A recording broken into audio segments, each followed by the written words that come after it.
Assalamualaikum warahmatullahi wabarakatuh.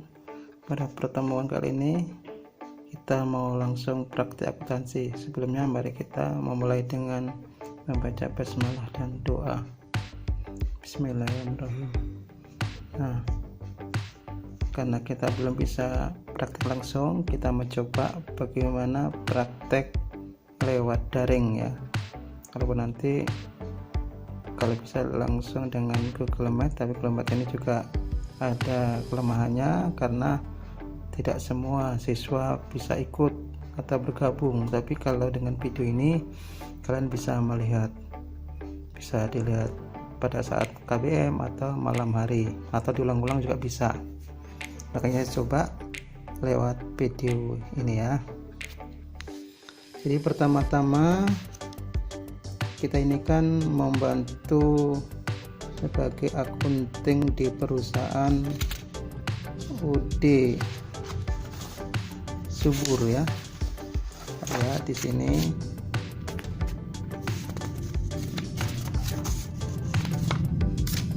PD Subur ya, bukan UD, PD Subur, perusahaan dagang Subur. Kalian lihat di halaman 35/63 halaman SPK garing soal ya, SPK 35/63 itu ada informasi umum bahwa nama perusahaan yang kita akan bantu adalah PD Subur, alamatnya Jalan Mendut Barat nomor 47 Bandung. Nah, pada PD Subur ini adalah perusahaan perorangan yang bergerak dalam bidang perdagangan. Perusahaan tersebut membeli barang dagang secara kredit dari beberapa distributor dan kemudian menjualnya secara kredit atau tunai ke beberapa toko atau para langganan lainnya di Bandung. Perusahaan dijalankan oleh Hendrawan, jadi namanya Bapak Hendrawan sebagai pemilik, dibantu oleh 4 orang pegawai. Para pegawai tadi atas 2 salesman dan 2 tenaga administrasi keuangan atau administrasi atau keuangan. Nah, kebijakan akuntansi PD Subur ini ya, kita lihat di sini. Secara umum sistem pasangan dengan dasar accrual basis kayak biasanya yang ada dapat kreditnya ya. Kemudian periode akuntansinya 1 Januari sampai 31 Desember dibagi dalam 12 periode bulanan. Setiap akhir bulan disusun sebagai neraca saldo. Nama tahun yang digunakan adalah rupiah. Kemudian setiap pembelian kita akan diperhitungkan PPN income-nya 10% dari nilai pembelian. Jadi ada nanti PPN income 10%. Termin bayarnya N/30, jadi waktunya selama 30 hari dari saat pembelian.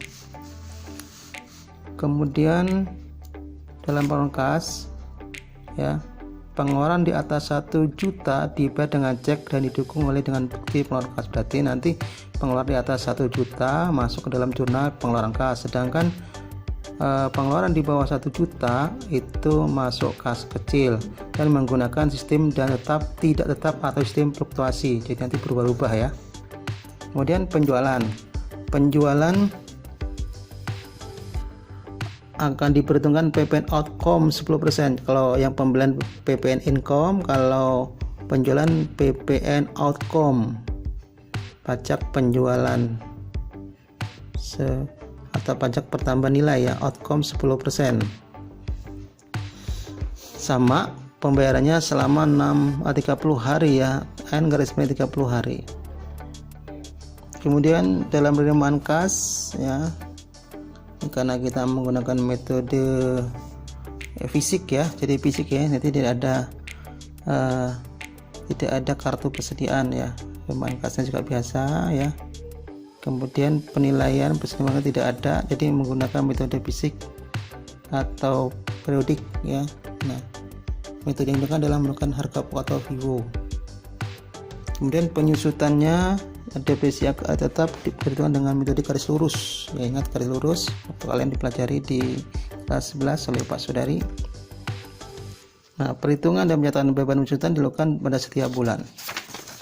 Oke, kita memulai ya, nanti kalian ambil lihat nama akunnya, ingat-ingat nanti karena kita akan menggunakan bahasa Inggris ya, misalnya kas ingbang itu kas di bank, kemudian PT kas kecil dan seterusnya. Kalian liatin ya. Kemudian ini ada namanya neraca saldo awal 30 November 2009. Jadi nanti ini saldo awal. Nanti kalau masuk pembukuan 1 Desember. Jadi ini trial balance 30 November. Berarti nanti kalau dibuka lagi tanggal 1 Desember. Kita lihat di sini. Kemudian ada daftar customer dan supplies ya. Itu untuk membuat buku pembantu utang piutang. Ini ya, untuk membantu utang piutang. Nah, kita mulai ya, kemarin kita coba ya, mencoba belajar awal, tapi kita coba dari awal aja ya. Yang pertama adalah, nah lihat transaksi nomor 1 halaman apa ini, 42/63 ya. Silakan kalian lihat soal pertama halaman 42/63, bukti transaksi yang pertama. Jadi pertama-tama yang harus kita lakukan adalah kita lihat dokumen pertama ya. Dokumen pertama ini kita lihat ya, kalian baca ya, bukti pengeluaran kas. Berarti nanti masuk kas, pengeluaran kas ya, dibayar kepada karyawan BD Subur Bandung jumlah 3 juta dengan huruf 3 juta. Keterangannya pembayaran gaji karyawan bulan November. Berarti ini pembayaran bulan sebelumnya, berarti merupakan hutang biaya. Nah, hutang biaya ini ada nggak nanti di akunnya? Kalau nggak ada hutang biaya berarti hutang beban. Nah, bahasa Inggrisnya apa kita lihat nanti di nomor akun yang ada di depan. Kita lihat ya. Jadi pertama-tama kita lihat bukti pengeluaran kas ya. Jadi masuk jurnal pengeluaran kas. Kita lihat caranya. Tapi ini nggak akan saya tulis, nanti kalau terus kalian tinggal nyontek.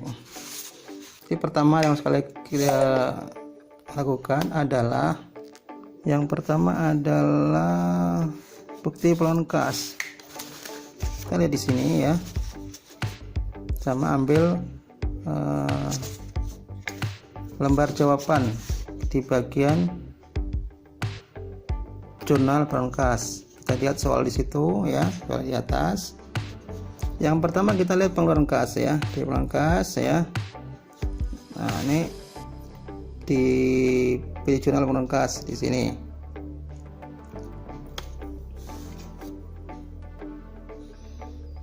Nah, yang pertama-tama adalah kita lihat tanggal. Tanggal ini ditulis di bagian sini ya. Ini lihat ini. Ini tahun pembuatan yaitu 2009. Jadi 2009 di sini ya. Kemudian bulannya di sini Desember ya, di bawahnya. Kemudian tanggalnya di atas di sini ya, kolom ini. Kemudian nomor buktinya kita lihat di sini, nomor bukti PKK 12-1 pindahkan ke sini. Ya, ingat di sini nulisnya PKK 12-1. Keterangannya kita lihat di sini, pembayaran gaji karyawan bulan November. Kamu tuh di sini keterangannya pembayaran gaji karyawan. Nah, kalau nggak cukup kecil-kecil aja, karena ini emang tulisannya kecil, tempatnya kecil. Atau gaji karyawan bulan yang lalu. Karena ini nomor cek lihat nomor ceknya yang di sini ya. Pindahkan ke sini nomor cek, berapa nomor ceknya? CP 12-001. Nah, postreknya gimana? Postnya dikosongin aja ya, dikosongin aja. Nah, ini maksudnya untuk kalau nanti masukkan ke posting ke buku besar di checklist, kalau belum makanya dikosongin aja. Nah, kita lihat pembayaran gaji karyawan itu bulan November itu jurnalnya apa? Ingat, karena ini bulan November, yang bayar sekarang itu bulan Desember, berarti hutang gaji pada kas atau hutang gaji pada kas ingbang. Kita lihat ya, beban gaji. Kita lihat di awal. Nah, di bagian current liabilities ya, di sini halaman 38 expense payable, jadi hutang biaya, karena nggak ada hutang gaji, ada hutang biaya. Expense payable, ini nomor akunnya ini nanti ya, ini expense payable, jadi ditulis nanti di pengekas. Karena di nggak ada beban biaya di sini kolomnya, maka akan bayar dikosongin di kolom,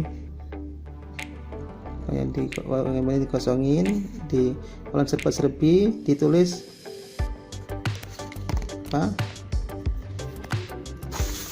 tadi apa namanya,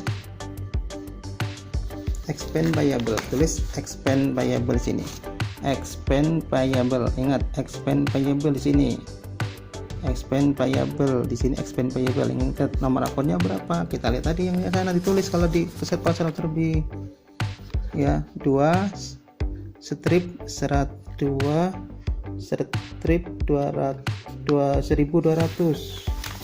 ya. Nah di sini masukkan di sini nomor akunnya. Nah jumlahnya berapa, jumlahnya kita lihat ya, 3 juta, masukkan sini 3 juta ya. Nah kemudian pada mana, nah masukkan ke casing bank 3 juta di sini. Jadi nanti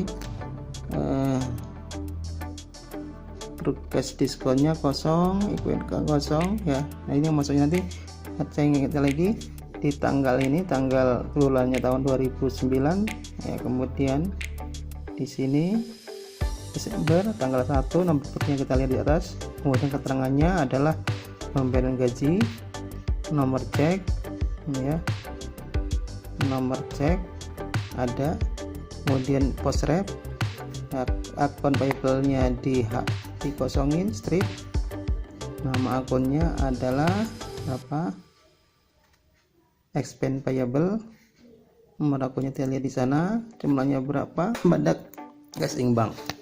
Nah itu baru satu, ingat caranya tadi ya. Baru transaksi yang pertama kemarin sudah kita coba bagi yang hadir. Dan transaksi yang kedua, voucher kas kecil ya, voucher kas kecil, transaksi 2, voucher kas kecil, masih tanggal yang sama, SPK 42/63. Nah voucher kas kecil apa yang kemarin kita bahas ya, kita bahas di video yang kedua, mata kedua. Voucher kas kecil masuk ke dalam jurnal kas kecil. Kita lihat di jurnal kas kecil atau namanya petty cash ya, petty cash di halaman terakhir bagian lembar jawaban petty cash sudah ditulis PD Subur petty cash 3 Desember 2009.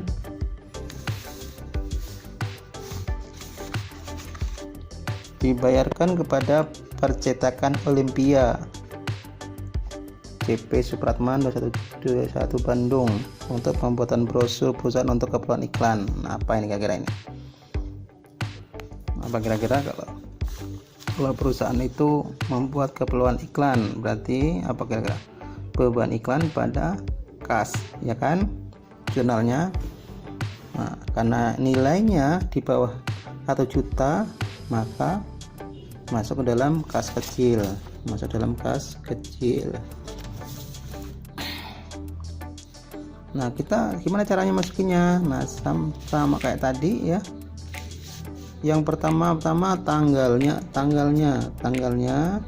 ditulis tahunnya dulu, tahun 2009 bulan Desember, tanggalnya di sini kawan, nggak di garis ya, tanggal 2. Nomor bukti berapa? Nomor buktinya V12-1, V12-1. Keterangannya apa? Kita lihat di sini, pembuatan brosur perusahaan, pembuatan brosur perusahaan. Nama akunnya apa? Tadi kan saya jelaskan kalau membuka keperluan iklan berarti adalah beban iklan pada kas. Nah kita lihat akunnya di biaya, kita lihat biaya.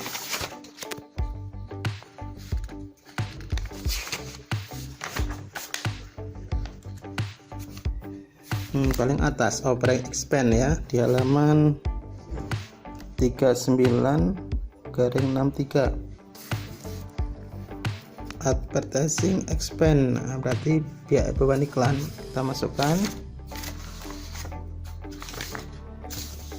tanggalnya tanggal dulu tadi, ingat-ingat tanggal 2 ya. Kita lihat lagi soalnya. Nggak langsung itu. Kita lihat tanggal 2, soalnya tanggal 2, putra kecil tanggal 2 di sini. Bulan tahunnya dulu ingat 2009 bulan Desember. Kemudian di sini tanggalnya. Kalau perlu garis satu garis ya, garis lagi nomor buktinya V 12-1, jadi gitu, V 12-1. Keterangannya apa? Urutan brosur. Nama akunnya apa? Nama akunnya adalah expense payable. Salah, maaf, ada salah. Sorry. Advertising expense, jadi akunnya advertising expense. Nomor akunnya berapa? Kita lihat di sini. 6/1000. Jumlahnya berapa? Jumlahnya adalah di soal tadi. Ya, berapa? 750.000 di sini. Ya, 750.000 di sini, ingat ya. Kemudian petty cash-nya 750.000. Ulang lagi ya. Jadi tanggalnya tanggal tahun dulu 2009, bulannya Desember, tanggalnya 2 ya. Kemudian nomor buktinya kita lihat di sini V 12-1. Keterangannya adalah pembuatan brosur. Nama akunnya adalah ya, advertising expense atau beban iklan. Nomor akunnya lihat tadi berapa, jumlahnya adalah 750.000. Ketika juga sama, biar sama ya, debit kreditnya biar sama atau balance. Nah, itu soal kedua. Nah, sudah jelas.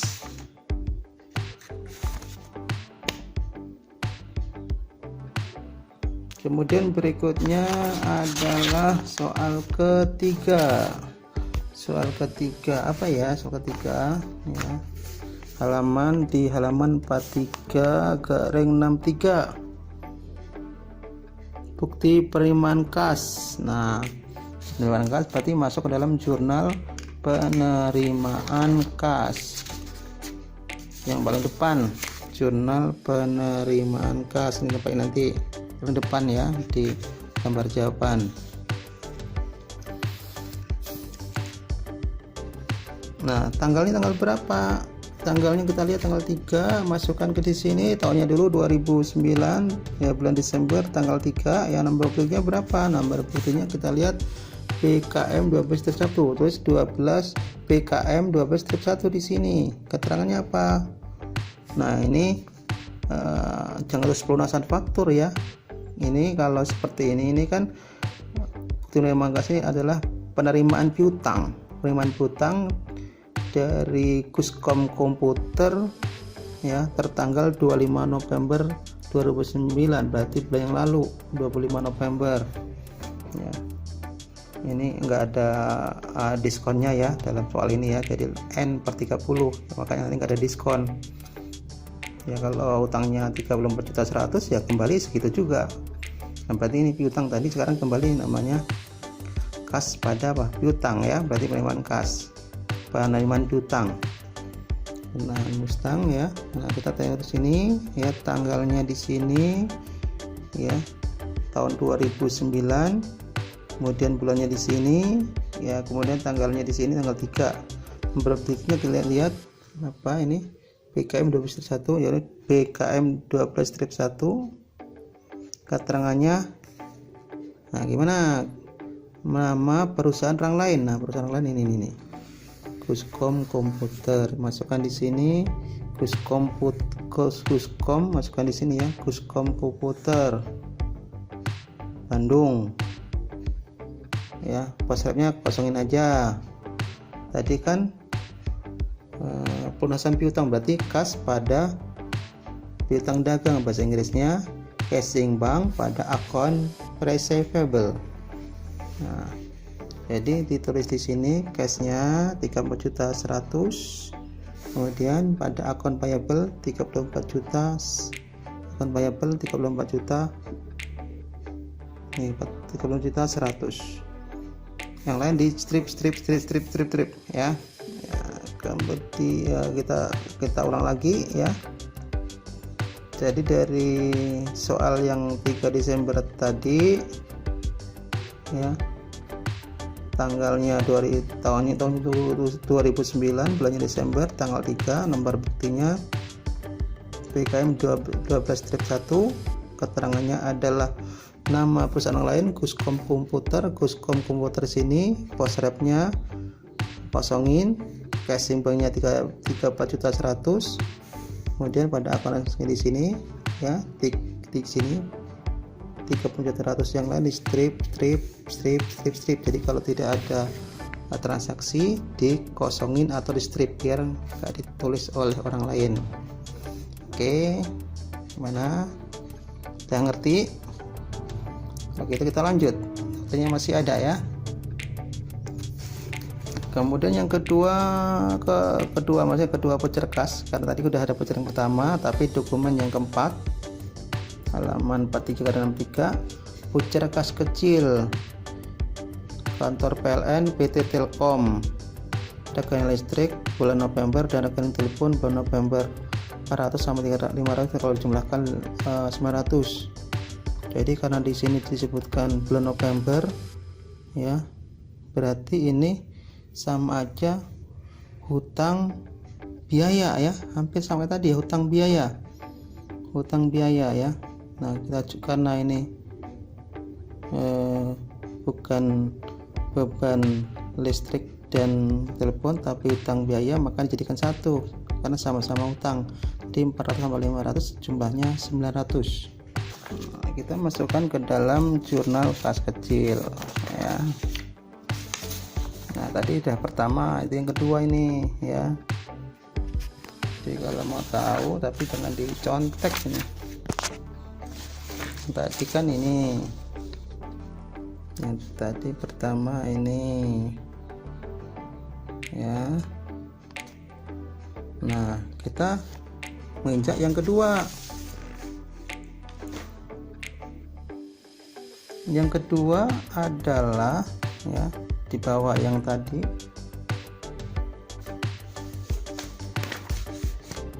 Nah, nulisnya di bagian yang kedua sini, tanggalnya tanggal berapa? Di sini tanggalnya tanggal 4 Desember. Jadi tanggal 4 Desember di sini ya. Di sini 4 Desember. Nomor buktinya berapa? V12-2. Jadi tulis ini V12-2. Kemudian keterangannya apa? Ya. Kita tadi sama dengan yang di atas, expense payable.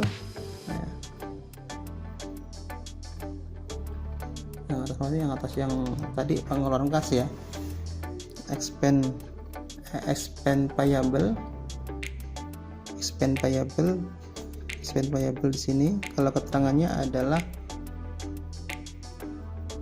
lihat di sini, pembayaran listrik dan telepon ya, pembayaran listrik dan telepon di sini juga bisa.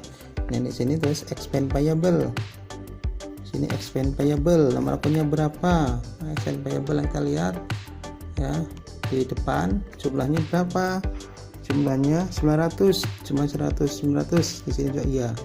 Kalau kita lihat ya, kita ngetek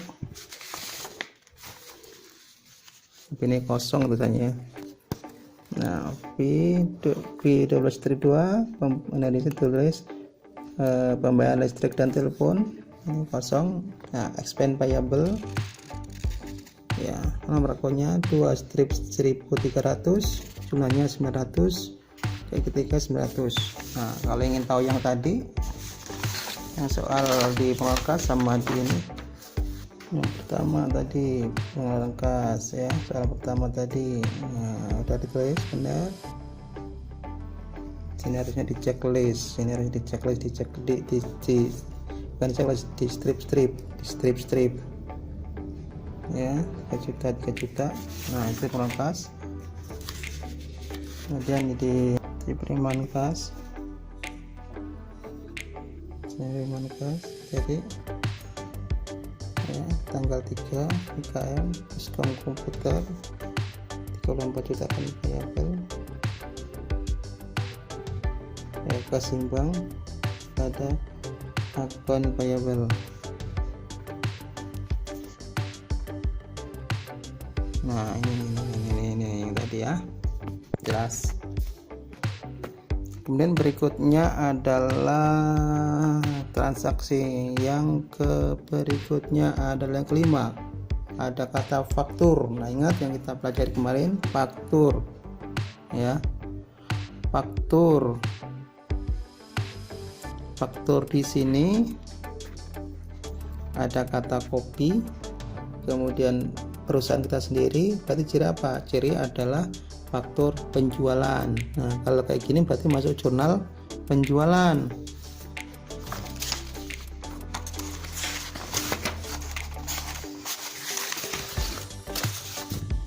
Ini faktur jurnal penjualan nanti masuk ke sini, jurnal penjualan. Kita lihat yang pertama kali untuk membuat jurnal penjualan adalah tinggal masukin ya, ada fakturnya ya, tanggalnya kita lihat di sini, tanggalnya tanggal 6, berarti tahunnya dulu 2009 ya, Desember, tanggalnya tanggal 6 masuk ke sini. Nomor fakturnya lihat, nomor faktur nih ya, nomor faktur taruh sini F ya, F12-1. Keterangannya apa? Nah keterangannya ingat, jangan ditulis keterangan yang ada keterangannya di sini, tapi keterangan rincian biaya dan sebagainya, tapi adalah nama perusahaan orang lain. Ingat, jangan nulis perusahaan kita sendiri ya, jangan nulis, kita kan membantu, nggak akan tulis lagi kecuali di kopnya boleh, tapi kalau di bawah tengah-tengah ini nanti nama perusahaan lain, jadi ditulis elektron komputer tanggal, ingat tanggal tahun 2009 bulan Desember tanggal 6, nomor fakturnya adalah V12-1, keterangannya adalah Diskom elektron komputer, kostrapnya kosongin. Nah ini kan kita jual secara kredit, berarti jurnal adalah piutang dagang pada piutang dagang pada penjualan.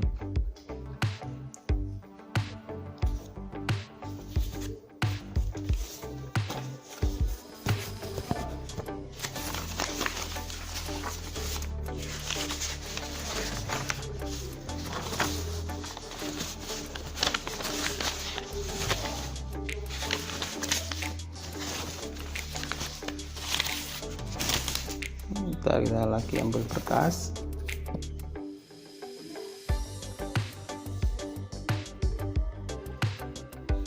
Jadi kalau setiap ada pembelian atau penjualan, kita akan kalau penjualan itu mengeluarkan namanya PPN, pajak pertambahan nilai sebesar 10%, tapi kalau pembelian kita mendapatkan PPN 10%.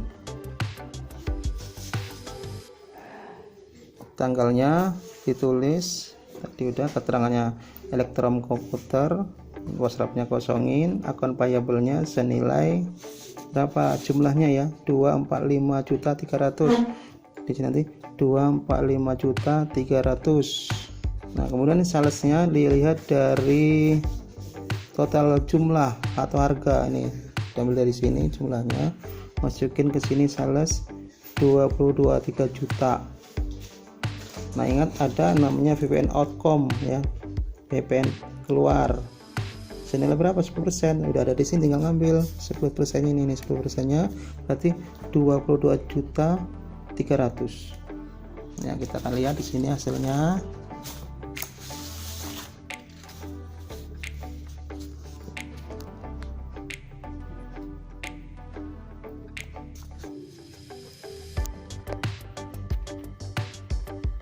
Nah ini ya, tanggal 6 kurang pas ini kita tanya dulu sebelum tanggal 6 itu. Kemudian elektrokomputer keterangannya, akun payable 245.300, salesnya 23.300, kemudian PPNR-nya salesnya 223 juta, sementara PPNR-nya 22.300. Oke, selesai dari dokumen transaksi nomor 5. Waktunya masih ada, kita lanjut ke transaksi nomor berikutnya, nomor 6. Bukti nomor 6, kita lihat halamannya, halaman 45/63. Lihat di soal, dokumennya nomor tanggalnya 6 Desember 2009, dokumen transaksi nomor 6. Di sini soalnya adalah pelunasan faktur tanggal 28 November 2009, berarti ini termasuk pengeluaran kas, pelunasan hutang ya, berarti membayar hutang pada kas, hutang dagang pada kas ya. Pembayaran hutang berarti hutang dagang pada kas. Nah ini jurnal awalnya, kita masuk ke mana, ke jurnal pengeluaran kas. Tadi sudah ada transaksi sebelumnya ya, nomor 1. Sekarang ini nomor yang udah yang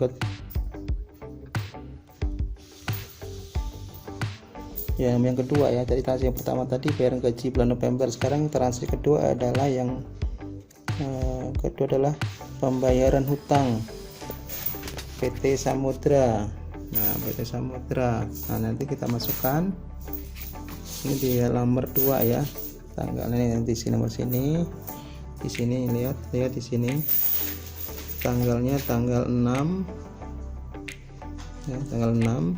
Nomor buktinya PKK 12/2, PKK 12/2.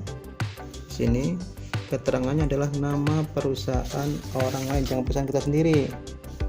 Kita akan membantu PD Subur, jadi kita masukkan yang nomor ini, yang PT Samudra ITC Bandung, jadi masukkan ke keterangannya nomor 2 nanti ya, PT Samudra ITC Bandung kalau lengkap, minimal tulis PT Samudra. Nomor ceknya kita lihat di situ, nomor ceknya CP-002 ya, yang ini ya, masukkan di nomor cek di sini. Posrepnya kosongin aja, ini masuknya kalau dalam buku besar di checklist. Nah, contohnya tadi akun payable pada cash ing bank. Nah, kita masukkan akun payable sebesar 28 juta di sini. Kemudian di cash ing banknya 28 juta di sini. Kita lihat di sini hasilnya. Nah, kita lihat tanggalnya, kita ulang lagi ya. Tanggal 6 PKK 12/2 PT Samudra aja boleh, dilengkapi pula soal cukup. Kemudian CP 12/002 urutan dari yang atas, ternyata akun payable-nya 28.600 ya. Yang lain ini harusnya bagusnya di strip ya. Kemudian di casing bank 28.600. Oke, jelas.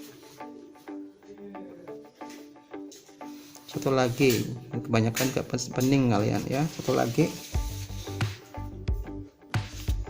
nota kredit ya. Nota kredit, ingat pelajaran kalau ada nota kredit atau debit, kita lihat transaksi sebelumnya apakah termasuk retur pembelian atau termasuk retur penjualan. Kita lihat transaksi sebelumnya.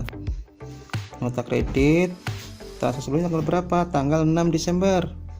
Ini kan tanggal 7 dikembalikan.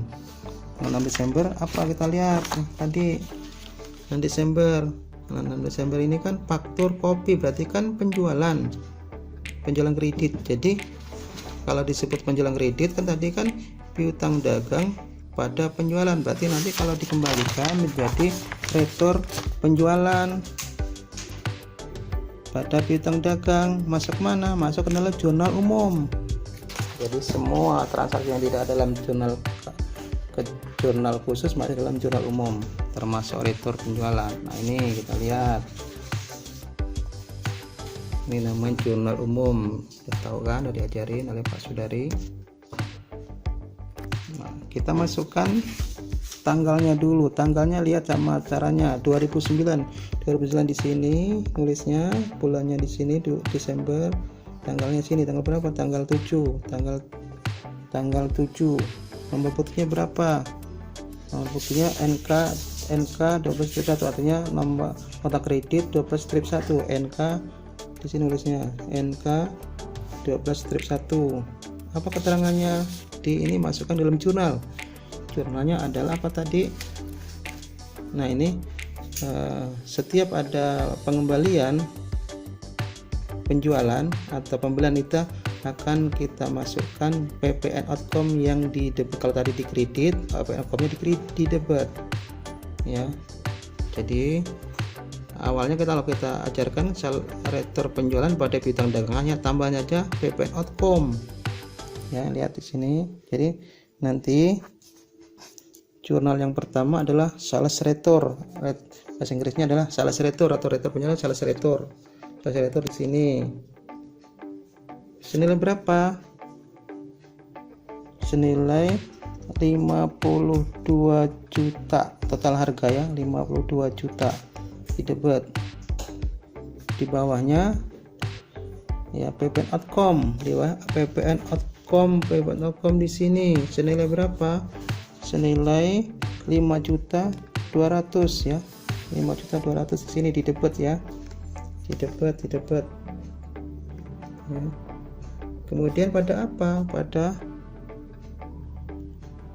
akun receivable di kredit receivable senilai 57.200, senilai total atau jumlah seluruhannya. Kita lihat di sini. Nah, yang paling atas ya, ini jurnal umum, sales retur. Nah, ini. Nah, dalam kurungnya elektron komputer. Untuk apa itu maksudnya? Itu untuk mengetahui siapa yang punya piutang, siapa yang membalikan, ada elektron komputer. Nah, ini jadi harus dijelaskan di situ dalam kurung karena untuk membuat buku pembantu piutang nantinya. Oke, kayaknya pertemuan pada hari ini kita sekian dulu. Sekian. Wassalamualaikum warahmatullahi wabarakatuh.